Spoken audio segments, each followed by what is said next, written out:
There is a man in charge of the Great New York State Fair. Yes, we know Julie Lefebvre, the fair director, but the State Fair is a part of the Department of Agriculture and Markets, and the Commissioner of Agriculture and Markets, Richard Ball, is here, an annual guest here at News Channel 9 during the fair. We're preserving another tradition, Andrew, so thank you for that. I love the tradition. Happy State Fair to you. 2 days in now, how's it gone so far? Fantastic. Today was especially a good day to be me, because we had Ag Career Day here. So we had our FFA kids, 4-H kids, and a lot of young people learning about career opportunities in agriculture. Well, you're a farmer yourself. That's your title above commissioner, I think you'd say. You're a farmer first. And, you know, the agriculture community seemed to be some of the most vocal critics of some of the parking restrictions within the fairgrounds, the traffic flow. We've covered that issue specifically enough, but I wonder how you communicated to other farmers and people in agriculture about why their inconvenience is worth the security improvement. I think everybody understands today's security and today's fair and what we need to think about. We've made some great steps here.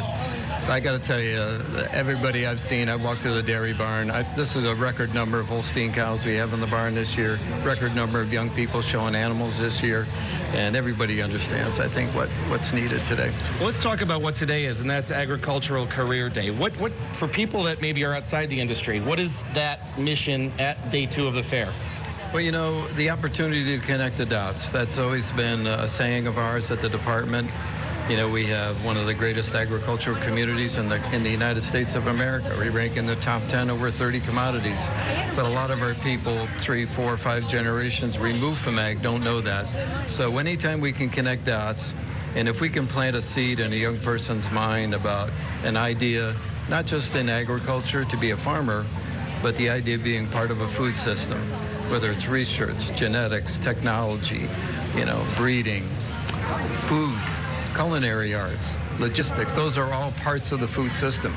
We're talking about 40% of the jobs in the country, and the opportunity to reach out and touch a life, touch a career idea for a young person is what we need to do. We know how many family farms have had to close in New York over the years. What's the biggest issue facing today's farmer? Number one issue in my mind is uncertainty.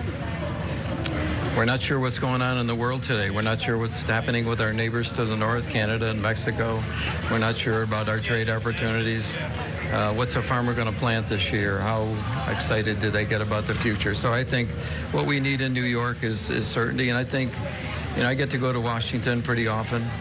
It's fair to say some things are foggy down there. I come back to New York and I say, you know what?